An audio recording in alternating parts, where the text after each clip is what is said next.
একদিন স্বামী আর স্ত্রীর মধ্যে প্রচণ্ড ঝগড়া হচ্ছিল। ঝগড়ার এক পর্যায়ে স্ত্রী চুপ হয়ে গেল। স্বামী তবু স্ত্রীকে ইচ্ছামতো বকে যায়। বকতে বকতে একসময় স্বামীও চুপ করে যায়। কিছুক্ষণ পরে স্বামী স্ত্রীর পাশে বসে নিচু স্বরে স্ত্রীকে জিজ্ঞেস করলো, চুপ হয়ে গেলে কেন? স্ত্রী তখন নিজের লাগেজ গোছাতে গোছাতে বলল, বিয়ের রাতে আমাদের মাঝে কথা হয়েছে, একজন রেগে গেলে আরেকজন চুপ থাকবো, সেই কথা রাখতে নিজেই চুপ হয়ে গেছি।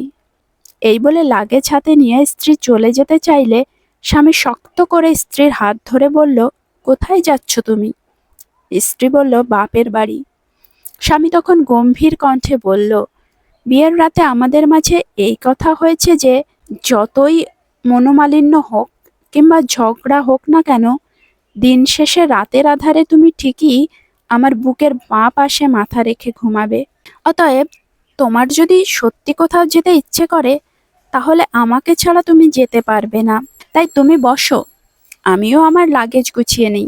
স্বামীর এমন কথা শুনে স্ত্রীর মুখে আবার সেই হাসিটা উদয় হলো, যেটা মানুষকে সংসারের হাজারো ঝামেলার মাঝেও দীপ্ত কণ্ঠে বলতে বাধ্য করে, এই তো আমার সুখ, এই তো আমার সংসার, এই তো আমার স্বামী।